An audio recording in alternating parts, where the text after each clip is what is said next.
Hello and welcome to my review of The Long Dark Tea Time of the Soul by Douglas Adams.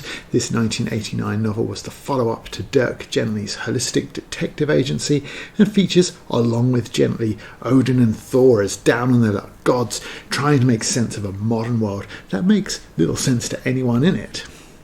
I think the biggest problem with The Long Dark Tea Time of the Soul stems from expectation. Adams's Hitchhiker series has transcended the genre and mere pop culture to become a pure cultural phenomenon, and it is probably ridiculous to expect a science fiction author to rebottle that lightning, which may subconsciously or not explain why Thor appears in this book. But it is okay for an author to write a decent, generally likeable, occasionally amusing, and just a little bit twee novel, which is at best what this is. At worst, we can add flawed to that list of adjectives. Adams has his finger on a pulse that is distinctly middle class. His characters' chief concerns are the state of their bed linen or their fridge, the rubbing sound the wipers make on their Jaguar, or that their nosy neighbours are in advertising or solicitors, or play operas on their double bass. It takes place in a London where eagle attacks are more common than moped muggings, and where Dirk Gently, nominally the protagonist, can afford to live in a house while largely unemployed.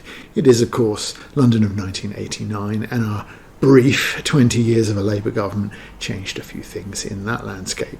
But despite the difference of 30 years in cultural reshaping, Adams still demonstrates a canny know-how of things that are pretty relatable across all sorts of timescales and demographics. He opens his book observing, "It can hardly be a coincidence that no language on earth has ever produced the expression as pretty as an airport." It is the sort of beautifully stated and observed, acceptable and agreeable and inoffensive truth that sets Adams' wannabes everywhere seething with jealousy of the "why can't I write things like that" kind.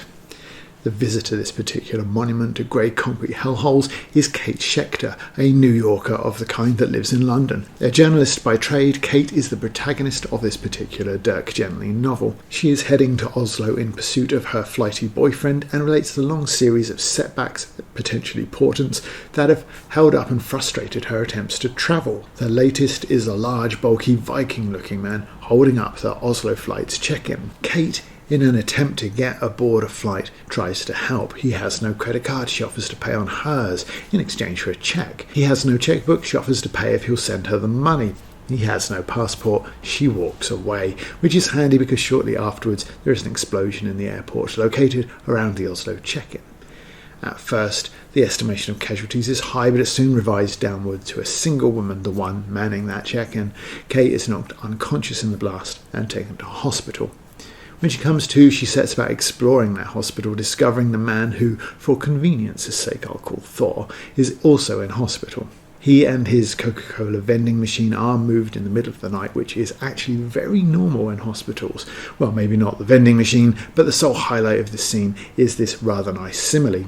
The drip stand rolled on 4 small and independently perverse wheels which behaved like 4 screaming children in a supermarket. We are then treated to the first sight of Dirk himself, who is engaged apparently in a battle of wills with his cleaner over the fridge, the contents of which are apparently so horrible neither will touch it.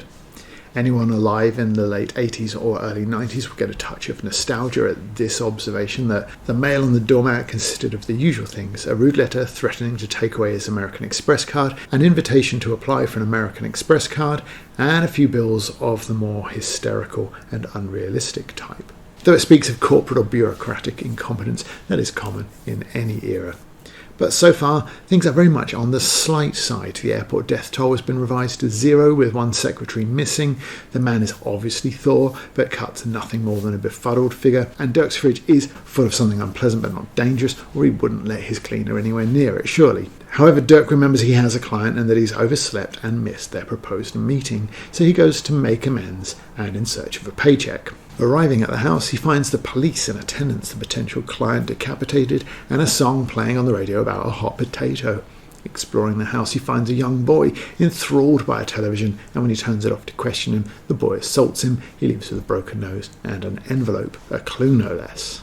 The next 2 chapters are devoted to an elderly and frail Odin, who lives in a nursing home and likes fresh linen, and Kate, discharging herself from the hospital and finding the man she doesn't know is Thor, has been taken away in an ambulance. She finds this strange, but I spent 15 years of my life doing exactly that for the NHS, so if she had asked, I could confirm for her that it really isn't. The only passage of interest to the plot is this one about Odin's nurse that confirms that these old Norse gods are alive in our time, but largely powerless. I wonder if the decision to write about these older gods, read about but not worshipped, was made because Adams's novel is rather bumbling and inoffensive, or because the Satanic Verses came out the year before.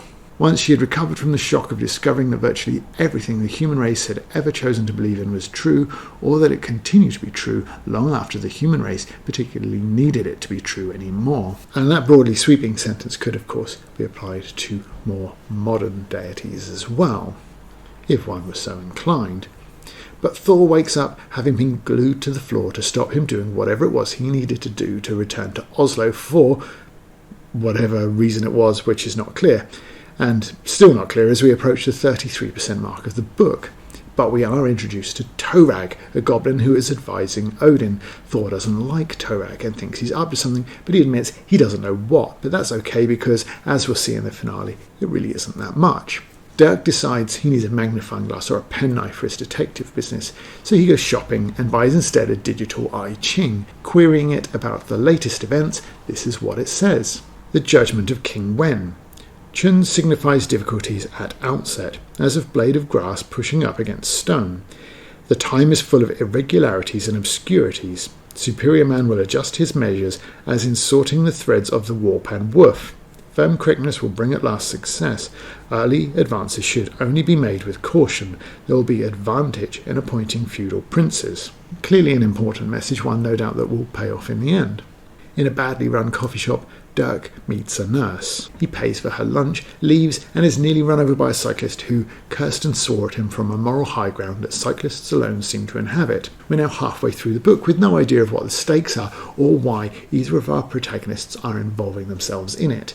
The observation about cyclists, she may well have raised an eyebrow at. Most road users have encountered a cyclist of the type. But is this meandering book starting to feel like an excuse for Adams to vent, in a far from angry way, on things that he doesn't like? Airports, bad writers, junk mail, waitstaff, and now cyclists. Because while not particularly bad, it doesn't seem to be doing much else. Following her own clues, Kate arrives at Odin's mental hospital to look for Thor. He isn't there. She's shown around by a strange doctor who plays no further part in this story, nor do any of the patients, making me wonder why this lengthy scene exists at all. Kate does see Odin and Torag, and though she has no idea who they are, they know who she is, making the staff there suspicious.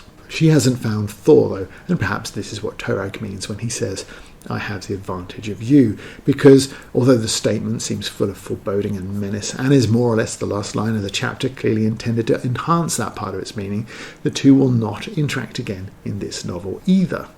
We pass through the halfway mark during this scene with no real indication of what is going on, and a hint of danger that will not come to anything. This should feel like harder work than it does, but I never really wanted to stop reading. I have a passing interest in Norse mythology, so I was interested to see where it was going, albeit in its own slow sort of way, and here and there it's still raising a chuckle or an eyebrow of interest. When Kate decides to follow a van leaving the hospital, she relates an incident from the past with her vehicle that had ended up in court, with her Citroen there being described as the alleged car, which is probably the finest line in the book.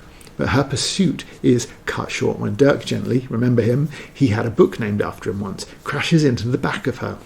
After getting the better of a bad-tempered mechanic, perhaps another pet peeve of Adams's, the two go home. Kate's streetlights are popping, and she's worried, but it's just Thor waiting for her at home. Dirk arrives to a different sort of welcome. Dirk stuck the card away in his wallet, climbed despondently back into his car, and drove on back to his house, where he found a large golden eagle sitting patiently on his doorstep. A nicely arranged sentence that contrasts the mundane with the extraordinary, but the eagle, despite its violent tendencies, apparently only wants to show him the concentric circles on its plumage.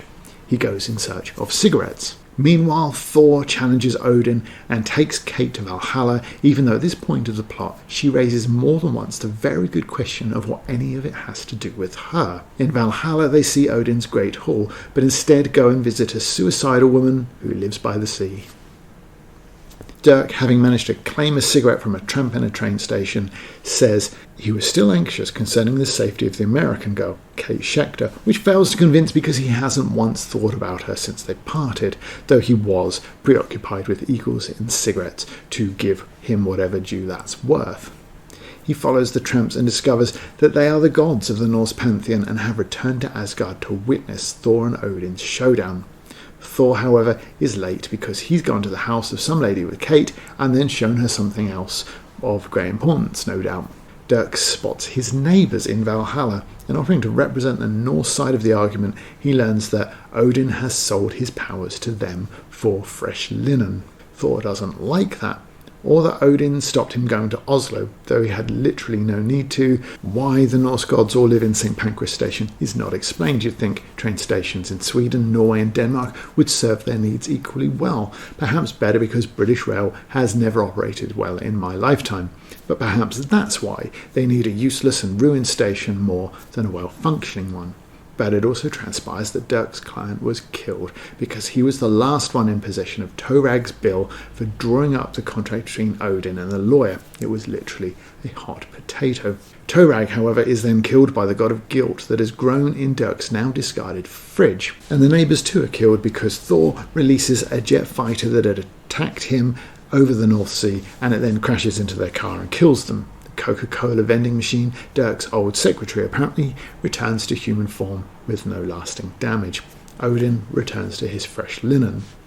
The long dark tea time of the soul is characterised by zany and strange events and a plot that takes a long time to get nowhere particularly interesting. It is entirely the amiable yet meandering British gentleman narrator that makes this as readable as it is.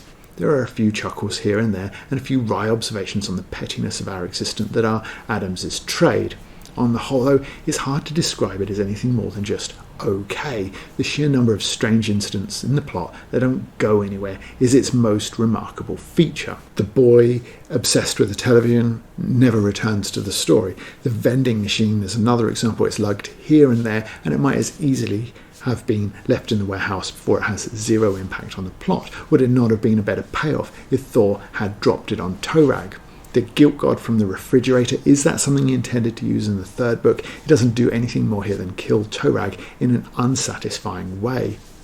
Likewise, the strange hospital with its strange guests with their odd afflictions, none of which goes nowhere. The Norse gods slink back into a trampdom in a train station. Thor and Odin part without settling the grievance that seemed to be the plot. The eagle is still in Dirk's home at the end, and I'm not really sure what the lawyer and his wife did that was so evil it warranted smashing a jet fighter into their car. Or why Thor was travelling to Norway when Odin is in England and they can both get to Valhalla from there without any exertion. Torag's bill for services seems to have delivered success to a large number of people, so it's clearly a Faustian bargain to an extent, but it only exists because he's a conniving trickster trying to get the better of somebody, and it isn't really clear why Odin suffers his presence at all. Some or all of which might be explained because this book is part of a series. The third was unfinished at the time of Adams's passing, so perhaps there was supposed to be more of this, but it's been a while since I read the first one, probably getting on for 30 years, and I don't recall this being a direct sequel so much as a further adventure of Dirk Gently. My overriding sense, which made this review seem more negative than I feel about the book for the most part, is that it just didn't live up to expectations. That it's mostly a gentle drifting sort of book with an unsatisfying ending. If you're an Adams fan, you'll like more of the same, so I recommend it to you with the advice that the lower your expectations are, the more you'll like it. And if you do that, you may even enjoy my book, which is called Sexton Lovecraft and is available on Amazon and on eBay at the moment. So search either of those platforms for Sexton Lovecraft by Brent C. Gull. And you'll find that information in the description as well. In the meantime, thank you for watching, like and subscribe for more of this sort of thing.